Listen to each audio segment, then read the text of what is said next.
Hey guys, so I'm finally up. I'm still not feeling well. Sobrang yung lalamunan ko parang kati-kati parang niya na parang mamaya-maya ako inuubo. Tapos, yung dibdib ko parang ang bigat. Sobrang ang bigat. Gusto ko magpatap sa likod. Kaso umalis si Jeff pumunta siya sa Kawit. Hindi rin ako nakapagsimba ngayon. Ayun, so let's see kung anong breakfast sa baba. And sorry I was not able to properly end the vlog last night because after ko kumain ng pancit canton, which is like 6 o'clock or around 6 in the evening. Pagkas ko nun, uminom akong gamot. Pagka inom ko ng gamot, nakatulog ako. Sobrang nakatulog ako. Ayun, kaya hindi ko na na-end yung vlog. Nagising na lang ako, madaling araw na. Nagising lang ako kasi may nag-aaway sa labas. Parang may mga nagsasagutan, ganyan, sisigawan, ganyan. Ay, hingi-hingi ng mga aso, kaya nagising na rin ako. Pero, ano yun, talagang pinilit ko makapagpahinga kasi nga, gusto ko nang gumaling. Hindi naman matindi yung ubo ko para lang siyang mabigat. Tapos, hindi ko alam kung palabas pa lang ba yung plema, pero wala talaga halos. Parang dry cough, ayan. Or ganito ba talaga pag dry cough? Kasi usually may, sorry naman, may phlegm kapag inuubo ako Anyways, let's go downstairs! Grabe, ito na naman siya. It's another gloomy, cloudy day. All I can hear are chirpings of the birds outside. Pero other than that, wala. May mga bata, pero ewan ko. Basta kadalasan dito, wala masyadong tao pag ganito, ewan ko, baka tulog pa kasi sila. Anyways, ayan, medyo, ayan nga, alternate na sunny, cloudy, windy, tapos, ayan, tahimik. Anyways, ayan, rainy days and Mondays always get me down. Joke lang. Anyways, I'm not much of a singer, but I love to sing. Kahit napangit yung boses ko, kahit inuubo ako, kahit tas paos, may ganto, may ganyan. But, you know, it doesn't need na maging singer ka just for you to say, may boses ka, gamitin mo yan. Anyways, sorry naman, that's just to, you know, parang to uplift my mood because I'm not really in a good mood right now. There are so many things that's happening. So many sad things that's happening. I don't want to give in into yun nga, yung sadness kasi it might turn into a depression and it will not do me any good. Plus, I will not be able to do anything at all.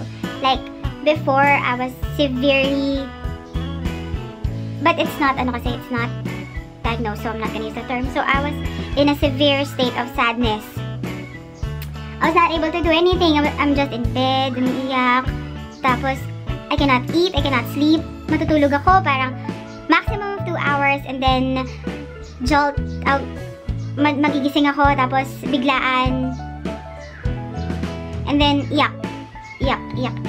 Kakain ako, parang pilit na pilit. Parang kasi nasa-stuck siya sa lalamunan ko and then I wanna throw up. Ganyan, but I don't want to give in. I don't want to give in into that kind of state again. I don't want. Ay, ang sarap. Hangin-hanginan. Oh, yun o, windy. But anyways, ang sarap mahangin. Malamig yung hangin, hindi siya yung bastang hangin lang. Anyways, ayun nga, hindi pa ako bumababa. Kinuha ko lang yung tuwalya ko para makapaghilamos ng maayos and then, kung maliligo ako, makaligo na. Tara, baba na tayo. So, I think, hindi napa-poop.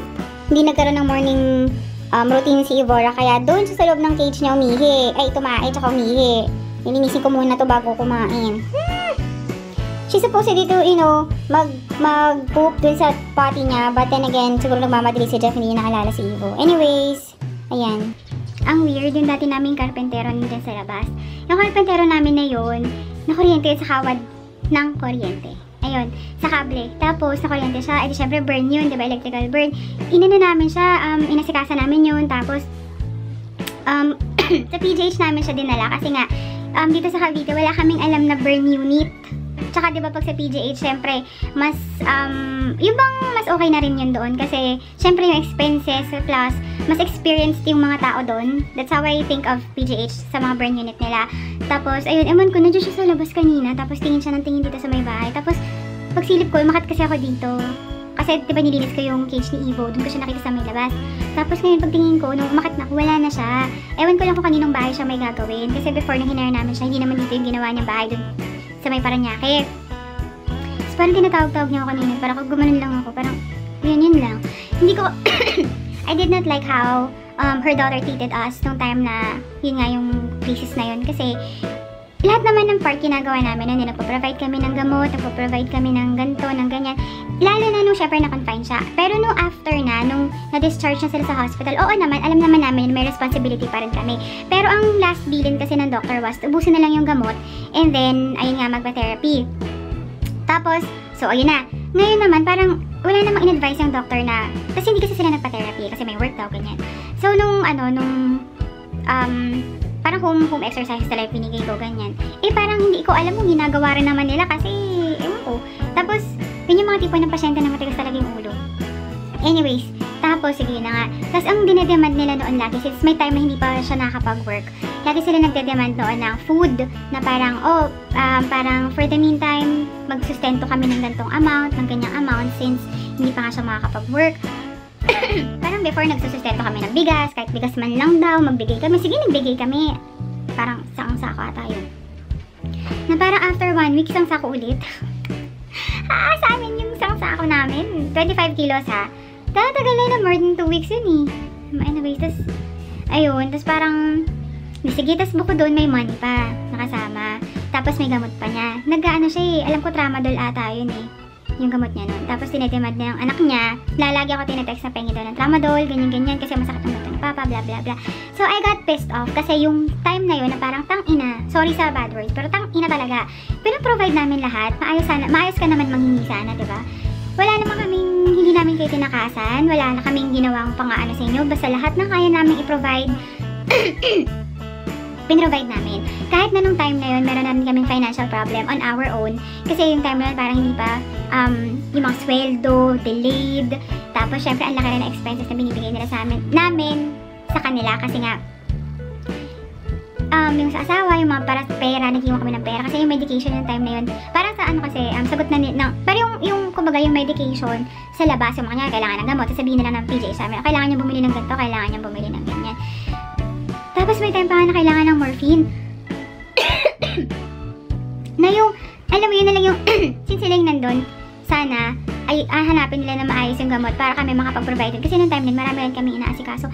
Alam nyo, grabe, parang hindi na, talagang, kasi tatlo yun na paper. O sige, hindi naman nila alam. Pero sana, bakit mo na, syempre, papakita mo pa rin, sabihin mo, ito po kasi lahat ng binigay, ganyan. Pero kung kukunin, syempre, wag mo ibigay mo na lahat, diba? Unless alam mo yung reason kung bakit.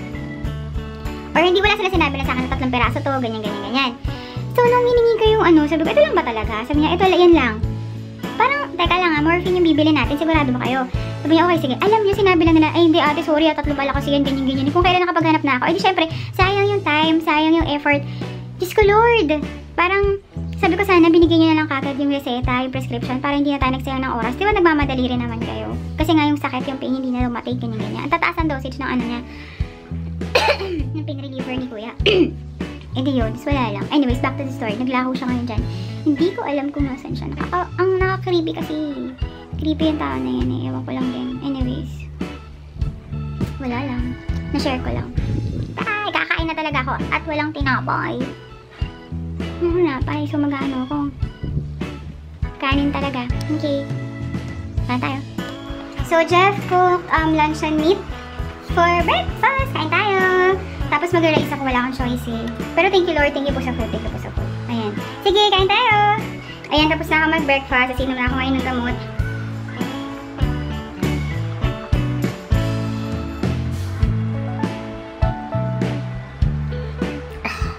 Bakit malasa? Capsule yun ah!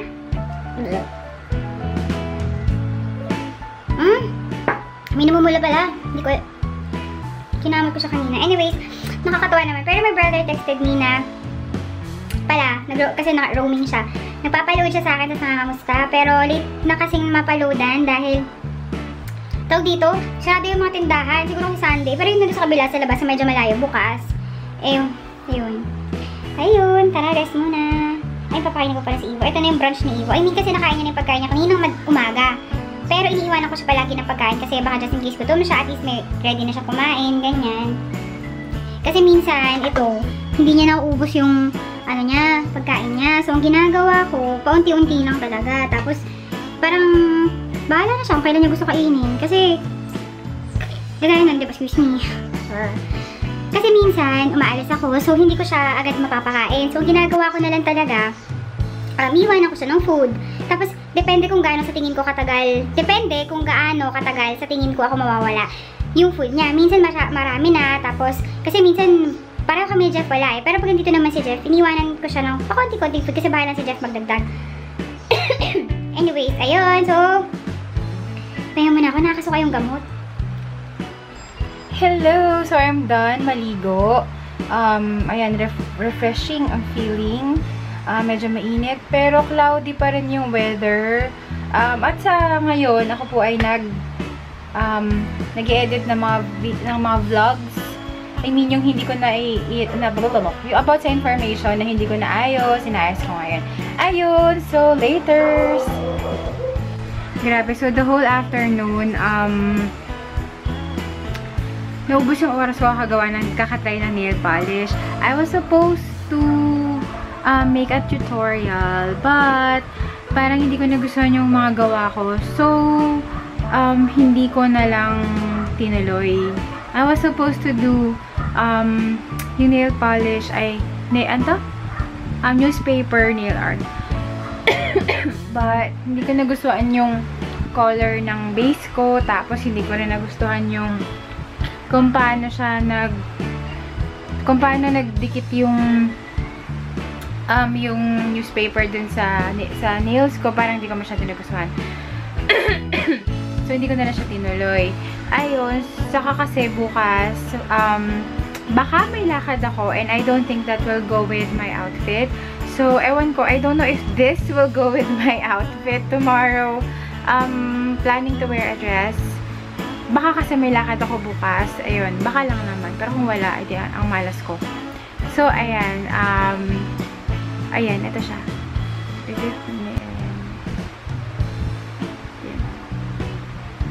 Citrine sa OMG yata. Ayan. Tama. Ayan. So, ayan. Tapos na kami mag-dinner. Tapos na, actually, dinner ko lang. Nag-ensaymada lang ako. Tapos, 2 ensaymada. Tapos, water. Tapos, uminom din ako ng gamot ko. Nag-deflam din ako kanina kasi sobrang parang namamagana naman yung lalamunan ko. And this afternoon, I just spent the whole afternoon watching TV and then doing my nails. Tapos, I did not vlog kasi ang hirap mag-vlog ng basa ang kuko. So, ayan. Ano pa ba? Ayun lang naman. So, that's all for today's vlog. I hope you guys had fun watching. See you again in the next vlog. Bye-bye! Good night!